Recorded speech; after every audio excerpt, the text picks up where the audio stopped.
Funny how the left only screams about accountability when it fits their agenda. I'm Nate Sylvester. Welcome to the Officer Nate Show. So, I want to highlight a few different incidents that have occurred over the past couple of days. One of them you will be very much aware of. The other one is fairly new. It happened just today. But the reason I want to highlight these particular incidents is one, to point out a very glaring flaw in the narrative being pushed by the left, and then also to point out what the possible remedy might be for what the problem is. So, what is the problem according to the left? Well, according to the left, the problem is that black men are constantly getting murdered by police officers, right? Now, we've seen okay, George Floyd incident notwithstanding, right? We're not even going to talk about that because everybody in the country agrees that was a horrendous tragedy. Okay, nobody in the world, nobody that I have ever heard or talked to has said that they agree with what Derek Chauvin did. Nobody has said that. So that case aside, there's very little evidence or no evidence at all to prove that white police officers, when they put on their badge and their vest and their uniform and they strap on their gun belt, that when they get ready to go out for that shift, that they're out hunting black men. They're just roaming around the streets, trolling, looking for black men to shoot. It's absolutely insane. It's ridiculous. There's no evidence to show that. Matter of fact, there's all the evidence to the contrary, right? Proving the exact opposite. That black men, in comparison to white men, get shot far less by police officers. So, one incident in particular. This is a few days old. You've seen this. I actually did an Instagram video on this particular incident, but you can see right here this Puerto Rican couple. They're in Humboldt Park, Chicago, celebrating a Puerto Rican Pride event. When they rear end another man's vehicle, then 5 or 6 guys proceed to pull them from their vehicle, and you can see the one guy in the white T-shirt shoot both of them and then run away. Okay, you'll see it right here. This guy right here. You can see the muzzle flash from his gun. Giovanni Arzuga was the male in that case, the male victim. That person, whoever he is, I don't believe he's been identified yet. He shot him in the back of the head while he was bent over tending to his wife, who was shot in the neck and bleeding on the pavement. And you can see that nobody shows up to help. Just cold-blooded, point-blank, shot that guy in the back of the head while he was trying to help his wife. Okay, now, I want you to remember this video along with a couple other videos that I'm going to show you. Okay, because it's going to be important later when this guy is confronted by police. Because this shooter here in this video, he's going to be identified soon. There's an investigation underway. He's going to be identified, and the police are going to write a warrant for his arrest. And when they go to write that warrant, however that confrontation turns out will be totally up to this guy. Okay? But I can't imagine that he's going to go peacefully, since he's already demonstrated his willingness to take 2 lives over a fender bender. Giovanni Arzuga and Yasmin Perez were the 2 victims. Yasmin was actually transported to the hospital. She fought for her life for a couple of days while in critical condition, but she eventually succumbed to her injuries. And the 2 of them leave behind a 1-year-old and a 3-year-old. This is the GoFundMe account for Giovanni and Yasmin. Now, as you can see, the goal was originally set at $10,000, and they've surpassed that. They're at almost $115,000, which is amazing. That's excellent.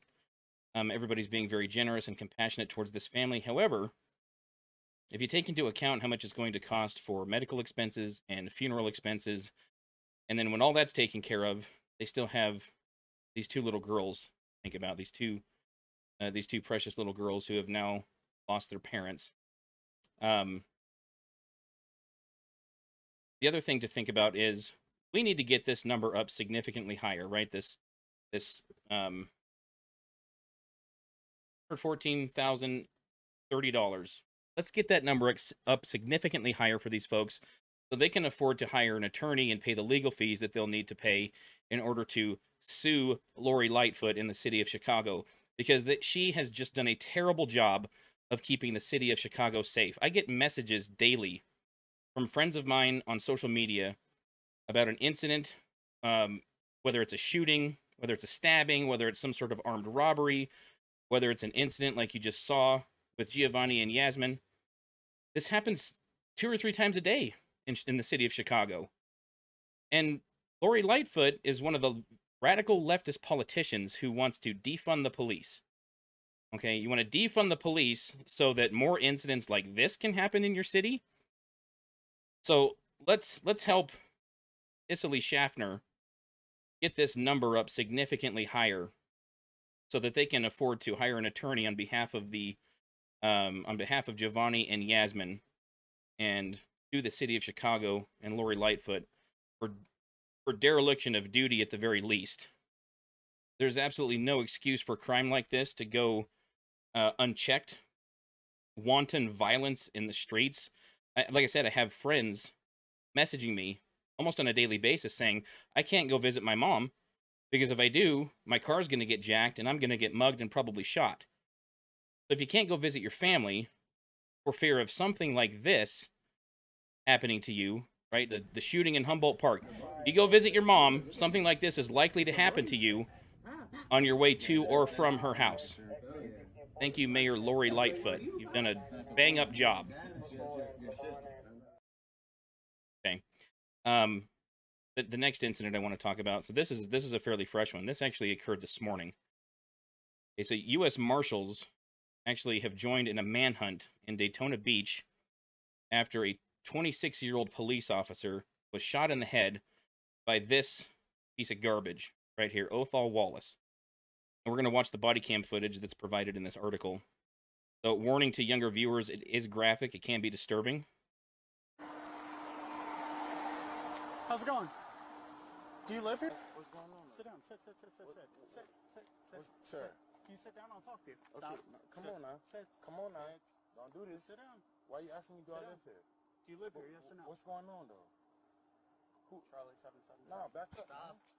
Stop. Stop. Stop, man.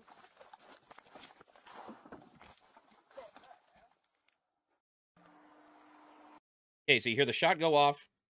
See the officer fall down onto the pavement. You can kind of catch a glimpse of the suspect as he's facing the officer, sort of backing away. And I think I saw what appeared to be a gun in his hand. It's a very quick glimpse that you catch. We'll watch it one more time. How's it going? Do you live here? What's going on? Sit down. Sit. Sir. Can you sit down? I'll talk to you. Okay, Stop. no, come Sit. on now. Sit. Come on now. Sit. Don't do this. Sit down. Okay, so we're going to pause it right there and kind of go through this step by step. If a police officer approaches you and gives you lawful commands, which this officer is doing, by the way, this officer has not yet been identified.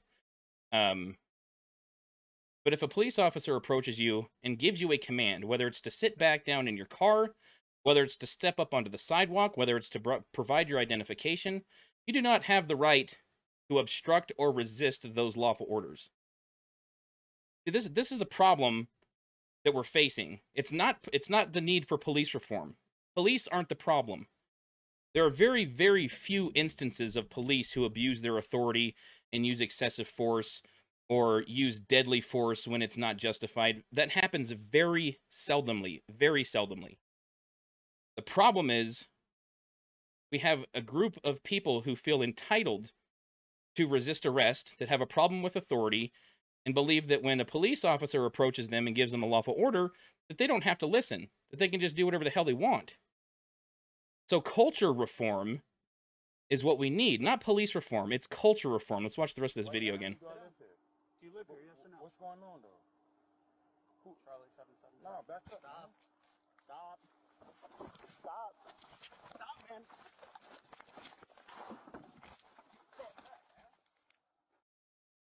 Okay, so there's a manhunt going on for this guy, Othal Wallace. They closed down roads. See, here's the other thing, is you won't hear about this. At least I have not heard about it yet. This happened this morning. I haven't seen it anywhere on mainstream media. There was a lockdown of several square blocks in Daytona Beach as they searched for this guy. And, you had helicopters up in the air looking for this guy. The U.S. Marshal's Office joined in the search. It was a multi-agency effort to try and locate this guy. But I found this article on News4JAX. Okay, didn't see it on CNN. Didn't see it on MSNBC. Now, the other thing I want you to take note of is as you read through this article, okay, a Daytona Beach police officer was shot in the head Wednesday night while investigating a suspicious vehicle, prompting a multi-agency manhunt for the shooter. Okay. But authorities would not provide details about where they were looking for 29-year-old Othal Wallace. Now, if this had been a white cop, well, let's just reverse the roles. If this white officer had shot this guy, you would see in the headline, white officer shoots black man. Okay? But you don't see any mention, since the roles are reversed here, since you have this guy attempting to murder a police officer. He's in critical condition right now. It's unknown if he'll survive. But since the roles are reversed, since you have a black man shooting a police officer, they don't want you to know the race of the suspect.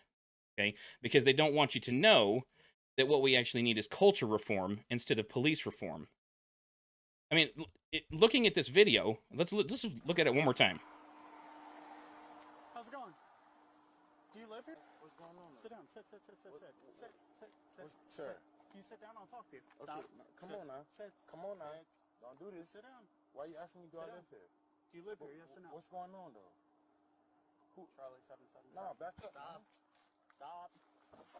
Stop. Stop, man.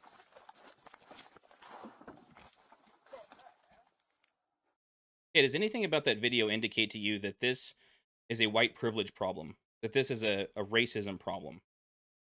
That this officer was being too aggressive or using his authority as a police officer in an unethical or unjustified way? Absolutely not. And if you try to say that was the case, then you're simply trying to push a narrative. Because any reasonable person who watches this video can clearly see that this guy is a piece of garbage who tried to murder a police officer, and he may very well be successful, depending on how this officer does after surgery and after being treated in the hospital. So remember this video, and remember the other video that I showed you from Humboldt Park when that young couple was pulled from their car. Because here's what's going to happen. There's going to continue to be a manhunt for Othal Wallace. There's going to be a manhunt and investigation for the unidentified shooter in Humboldt Park, Chicago. Now, when police finally catch up to these guys, which they will, and they'll have warrants for them, and they will be armed, as they should be, because these two people have already proven and already demonstrated that they are willing to take a human life. Othal Wallace has demonstrated that he's willing to kill a police officer over not exactly sure what at this point. There's not a whole lot of details that have come out with regards to this case. I don't know if he had a warrant, if he had drugs in the car, if he was doing something illegal, but he was called in as a suspicious person.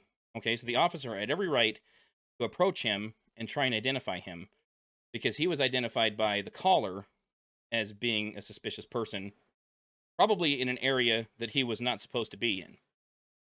Okay, so let's just go back to this article for a minute, because there was another section in here that I wanted everybody to be aware of. This paragraph right here, the chief of police said, hours after the shooting, a search warrant was executed where Wallace's family lives, and investigators found 3 ballistic vests, multiple high-capacity magazines, a firearm, a rifle, a semi-automatic handgun, and boxes of rounds, so boxes of ammunition. Okay, so this guy's a dangerous guy. He's got, now, normally I wouldn't necessarily balk at, someone having this kind of equipment in their home. I don't know a whole lot of civilians who own ballistic vests, right, who own body armor. High-capacity magazines and all these firearms, it's totally fine, right? It's a Second Amendment right. However, he's got all of this stuff, okay? And like I said, he's already shot at one cop, and that cop may not survive. So what do you think is going to happen when the other cops who are looking for him go to find him? When they do find him, what do you think is going to happen? You think he's going to go quietly? So my point is remember this video, because I can almost predict that Othal Wallace, along with the unidentified shooter in Humboldt Park, Chicago, will shoot it out with the police when the police come for them. When the police come to take away their freedom, they are very likely to fire at the police officers. And police officers will be justified in shooting back. And if they kill either of these two men, you're going to see Black Lives Matter marching up and down the streets, smashing in windows, setting vehicles on fire. You'll see the family of these two guys on national TV holding up pictures of them from their Little League baseball games, eating ice cream cones when they were 11 years old, and the mothers of these two on national TV going, "I can't believe they killed my sweet boy." Well, when that happens, and it will, remember these videos. Remember what you saw in these two videos. Very graphic stuff, okay? These people should not be out on the street. So, culture reform, in my opinion, is the answer. But here's the problem. You have again, we have this narrative on the left that it's not about culture. It's not about dysfunction in the culture. And again, I'm not this cultural dysfunction is not exclusive to the Black community, but it seems to be more prevalent in the Black community. I know that you guys have heard the statistics before, right? That the Black population, the Black community, makes up about 13% of the population, yet they're responsible for more than 50% of the crime. Okay, so something is happening within the culture that's causing this. It's not racism. It's not white privilege. Hey, white privilege did not make these two guys shoot and try to take the lives of other people. Okay, that was the result of very poor decision making, which, you know, probably stemmed from something in their childhood. Okay, and we're not going to get into the psychology of it. We're not going to get down into the weeds of it all. But there's a cultural issue that needs to be addressed, and nobody on the left, or I haven't really, I mean, I've heard it on the right a few times, but nobody on the left wants to address that. They don't want to admit that, because that means that there is a lot of work to be done as far as changes to those cultural habits and that cultural toxicity that exists. Okay? That means you have to tell your constituents, hey, we need to change the way we're living. And that means you're likely to disappoint a few people because nobody wants to hear that they need to change. And when you tell them that, even though that's what they need to hear, and that's what they need, that's the advice they need to implement into their lives, you're probably going to lose their vote, okay? But that's not what the Democrats want. They want to keep the vote at all cost because they want to stay in power. So as long as they can stand at a pulpit on national TV and tell certain groups of people that they are not accountable for their actions, they won't be held accountable for their actions, and if the police department or police officers attempt to hold you accountable, that's because they're racist. And it's because of white privilege. But nothing is ever going to change, and nothing is ever going to get better for the Black community if you keep misidentifying the problem intentionally. Now, I know that these elected officials were at least smart enough to get elected. I don't believe that they believe the narrative that they're pushing, but they can get other people to believe it in order to secure their votes come election time. So nobody wants to talk about culture reform, especially City Council lady Melissa Robinson from Kansas City, Missouri. Okay, this is a woman who's never done police work, but she sits on the city council in Kansas City, and she has drafted a resolution, okay, that is going to dictate how police officers do their job in Kansas City. Resolution 210-510. I just want to highlight a couple of things. Okay, the first element here, whereas the first goal of policing should be the prevention of crime and not catching criminals with the intent to punish citizens or suppress their rights. Prioritizing low crime rates over high arrest rates. Okay, so first of all, prevention of crime has always been one of the main missions and goals of police agencies all over the country. Okay, that's part of the job. The only problem is you can't really quantify how much crime you've prevented, because this isn't Minority Report. We can't predict when and where crimes will occur. So we kind of guess at it, right? And sometimes you will even have, so as a police officer, you may have had someone come up and tell you, I was getting ready to jack the clerk for all the cash in the cash register, but then you walked in to get your soda, and since you were there, I decided it was probably a bad idea. That's kind of an extreme example, but short of suspects or would-be would-be criminals coming into the police department and turning themselves in for a crime they thought about committing. You just really never know how much crime has been prevented. But the only thing you can do is establish a very solid and significant police presence in your community, and you'll see the crime rates go down. And I mean, it only makes sense because in these cities like Minneapolis and St. Louis, where they defunded the police and cut their staff, right, their police force down significantly, crime rates spiked. And we knew that they would, okay, but they did it anyway. And they're like, oh gosh, how could this have happened? We had such a foolproof plan. Uh-huh. Yeah, now crime rates, and especially violent crime rates, are through the roof, and you've got citizens in Minneapolis preparing a class action lawsuit against the city because of the victimization that they're experiencing, because there weren't police around to protect them and to deter these criminals from victimizing these people. Okay, but none of that seems to matter because you still have people like Melissa Robinson with the city council in Kansas City pointing out the obvious, that crime prevention should be a goal. Well, it always has been. It's never not been a goal of any police agency. And not catching criminals with the intent to punish citizens or suppress their rights. Okay, first of all, when you see a police officer putting someone into handcuffs in preparation to take them to jail, that's not a police officer punishing anyone. Police officers' actions are not punitive. Okay, they enforce laws. They don't execute sentences. They're not judge, jury, and executioner. When you see a police officer taking a person to jail, that's simply the police officer assuring that that person is going to appear before a judge. That's all that is. It's not punitive. That's not the officer handing out punishment. So when an officer does that, the suspect still maintains all of their rights. Okay, they don't lose any, except the right to go home that day. Okay, but they don't lose any of their other rights. Okay? Prioritizing low crime rates over high arrest rates. Okay, well, you can't have low crime rates and a weak police force at the same time. And when I say weak, I mean not very many police officers out on the street. If you want low crime rates, you have to have police officers in uniform in their patrol cars patrolling the city, driving up and down alleys, checking locked business doors after hours, right? The guys that are on night shift.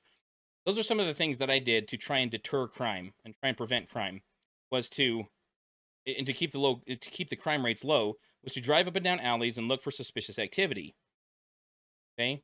And then check the back doors of businesses at night. This door been opened? Has entry been forced, or the windows broken?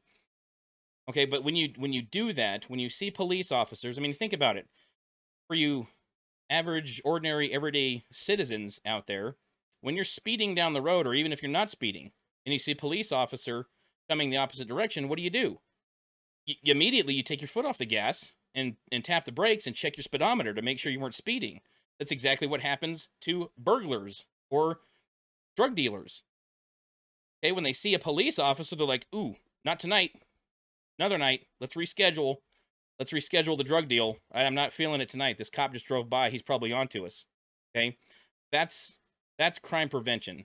That's prioritizing low crime rates. And you can't do that if you have one or two officers working in a city of 100,000 people or more.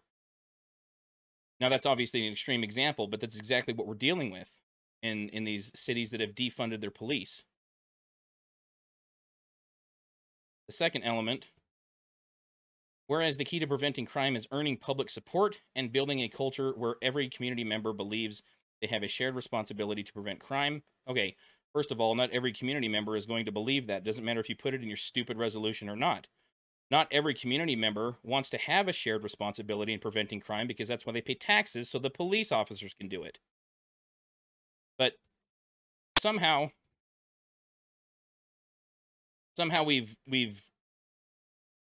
gotten away from the facts, in that police officers are the ones responsible for preventing crime. Now, I understand that the community members can take a part in that, right? They can, they have neighborhood watch programs and things like that. Now, the only thing neighborhood watch members can really do is keep an eye out and call the cops if something goes down. Okay, Um, but the community members who want to do that are already doing that. So having this little element in your city resolution is not going to motivate anybody to want to have a shared responsibility in your crime prevention efforts. As if volunteer members of the police force themselves, a culture that can only materialize if the community supports and trusts the police. Okay, so that first part is if volunteer members of the police force themselves. If you talk to any police officer, they do not want a citizen's help in doing any of their signed tasks or duties. Okay, and it's not because they don't like the people in their communities. It's not because they don't necessarily want their help. But if you have volunteers attempting to insert themselves into law enforcement action, it's a liability, right? You can't have an unarmed, unprotected citizen of the community standing next to you when you're trying to talk a man down who's got a gun. A culture that can only materialize if the community supports and trusts the police. Okay, this is a big one, and you guys are probably gonna jump down my throat for this. Police officers don't need the trust of the community in order to do their jobs, and I'll tell you what I mean by that. Now, I understand that people want to be able to trust the police, and I think that they should. I think that the police officers should be trustworthy. However, there are people in these communities who are going to become distrusting of the police for some very petty reasons, right? And it's mostly frequent flyers, as it were, right? People who have dealings with the police all the time and tend to go to jail all the time because they're always breaking the law. They're very distrusting of the police, right? Because they think the police are out to get them, and they think they're being picked on and being treated unfairly, when all that's really going on is the police are doing their jobs. So trusting the police has no effect on how well or how effective and efficient they are in enforcing the law. Okay, if you distrust your local police officer, but you call 911 when someone's breaking into your house, that police officer will show up no matter or whether or not you trust them. Okay, they will show up and they will do their job. You don't have to trust them in order for them to do that. It's not like when you call the police and say, "Hey, someone's breaking into my house, but just so you know, I don't trust you guys." They're going to go, "Oh, okay, well, I guess we won't come."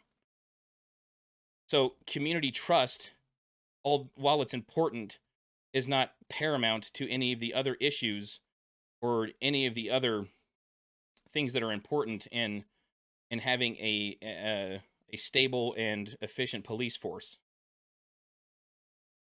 Okay, so this whole thing. Now we're not going to go over it all because it's quite lengthy. But if you were to read through this, okay, there's a pattern here that I see. Now, nowhere, anywhere in this document, in this resolution, does it talk about victims of crime. Okay, so what I'm led to believe by reading documents like this from leftist city council members is that a criminal's feelings are more important than the rights of the victim not to be victimized. And that's some pretty pathetic leadership. If you want me to be more concerned with how a criminal feels after he's broken the law and whether or not I treat him with kid gloves when I locate him, than protecting the rights of victims, then you're out of your mind. And people like Melissa Robinson, in my opinion, should not be in office. Okay, and these people, these members of the community in Kansas City, need to take a good hard look at this and ask themselves, because now this is obvious, but most people are not criminals. So have a city councilwoman who's fighting to protect the feelings of criminals, because we don't want you to take away their rights, and we want you to treat them nicely when you locate them, even though they just stole $10,000 worth of stuff out of some guy's garage, and there was a drug deal gone bad, and he might have fired some shots at some other drug dealers. Yet we're supposed to handle him with kid gloves when we locate him to arrest him. Never mind the rights of the victims. Never mind getting justice for the victims who have incurred damages and trauma and all sorts of other methods of victimization by these criminals. So that should be a very important and telling point for members of these communities, where these very liberal elected officials are making policies to protect criminals. and not the productive pro-social members of their communities. That should be a gigantic red flag. Yet somehow people like this still keep getting elected. So we need culture reform. All right, police are not the problem, and they haven't been the problem. Am I naive enough to think that we don't have racist cops? Absolutely not. I know that we do. Am I naive enough to think that sometimes cops don't use excessive force? No. I understand that, but those are on an individual case by case basis, and they are not representative of law enforcement as a whole. If you keep misidentifying the problem, right, the root cause of the problem, we're going to keep having the same symptoms. Okay, and the symptoms, which we can all see, okay, I understand that black people are getting shot by white officers, but that has nothing to do with racism. It has nothing to do with excessive force. Most of the time, again, we've already pointed out at least one case that doesn't apply here. But most of the time, police officers are justified in use of force. Let's just throw it out there. The Ma'Khia Bryant shooting. Officer Reardon from Columbus, Ohio, responded to a call where it was already violent. As soon as he showed up, Ma'Khia Bryant's foster father was kicking another woman in the head who was on the ground, while Ma'Khia Bryant had brandished a knife and was getting ready to stab another young black woman. And Officer Reardon did the only thing that he could do in the split second he had to evaluate the whole situation, and that was to shoot Ma'Khia Bryant. Now, she died, unfortunately, and that's very tragic, but it's also justified. And those two things can be true simultaneously. Okay, but that particular case is something that the left has chose to take a stand on an officer who was justified in saving another black life. How come nobody's talking about her? How come nobody is talking about that black life? That black life mattered. Okay? But Ma'Khia Bryant, she chose, again, to brandish a knife and attempt to stab someone with it. She didn't get stabbed, or she didn't get shot because she was black. She didn't get shot because of her socioeconomic status. She didn't get shot because Officer Reardon was racist. She got shot because she attempted to murder someone. But nobody wants to talk about that. Nobody wants to point that out. Nobody wants to talk about the other girl whose life was saved that day by Officer Reardon. We need culture reform. We can't keep talking about police reform. We're just going to have the same issues over and over and over. If we don't do something to address it and have that hard conversation, then black men are going to continue to think. Now, again, it's not just black men, okay? But those are the cases that the leftist media want to highlight, are the black men who are getting shot by white cops.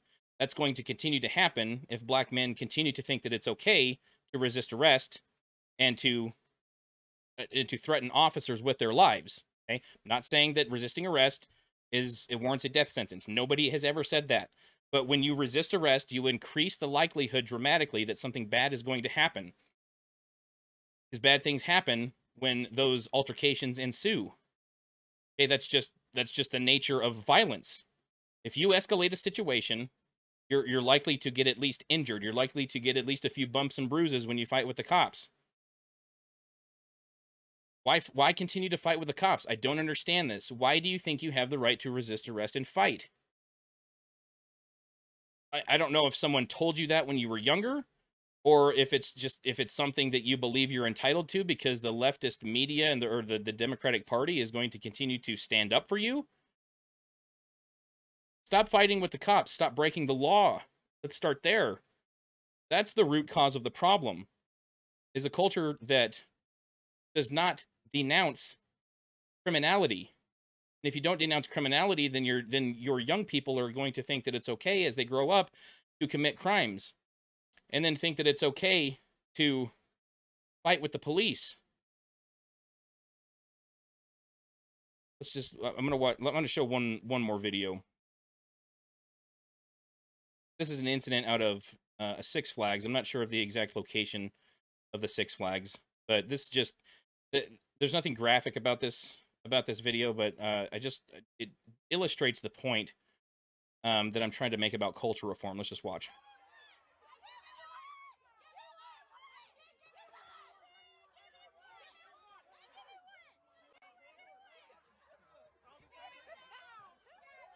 Okay, so there you can see a black man. He's taken a few turkey legs and he's handing them out to his friends, and everybody's having a good time and laughing it up.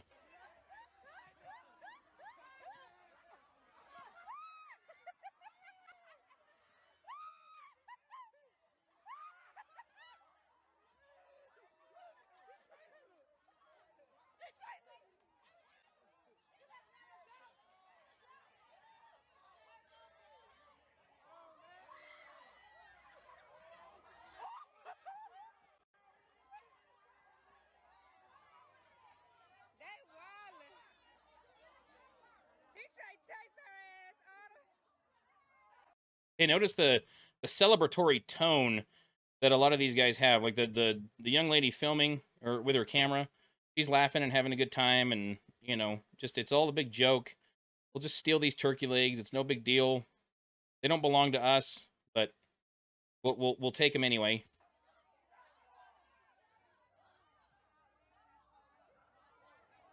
So then security shows up, and they're trying to deal with her. Now the cops are here. They got where yours at? It's just a turkey leg, man. Let that girl get her turkey leg. So you noticed earlier in the video that when security showed up and tried to detain her, she started swinging at him. So now we got theft and battery. She better get locked up over a turkey leg. Okay, so now it's unfair, right? It was okay for you to take property that didn't belong to you, to steal these turkey legs, as petty as that might seem, but you chose to do it. She chose to do it. And you were okay with her doing that, but now it's an injustice when someone comes to hold you accountable. When the police show up and put you in handcuffs and take you to jail, not only for stealing turkey legs, but for fighting with the security guards. This is what I'm talking about. A culture that believes that they are entitled to break the law without consequences. And this, again, the turkey leg theft is very, very minor in the grand scheme of things, but it leads, again, it just perpetuates that mindset that breaking the law is not a big deal and that you shouldn't be held accountable for it. So we need to shift the conversation. We need to shift gears from police reform and systemic racism and those and all that rhetoric that's constantly being shoved down our throats on a daily basis, and shift the conversation to what the real root cause of the problem is, and that's a dysfunction within the culture. And again, like I said, it's not exclusive to the black community. I live in a very predominantly white area, the same area that I policed in for 12 years. The majority of people that I came into contact with and charged with crimes and took to jail were white. Okay, and those white people had the exact same mindset, right? That exact same dysfunction, that they believed that they were entitled to do whatever they want, regardless of whether it was illegal or not. And then when you show up to take them to jail, they start screaming about how unfairly they're being treated and how there's an injustice and an injustice being done upon them and a flaw in the judicial system because they're being taken to jail again.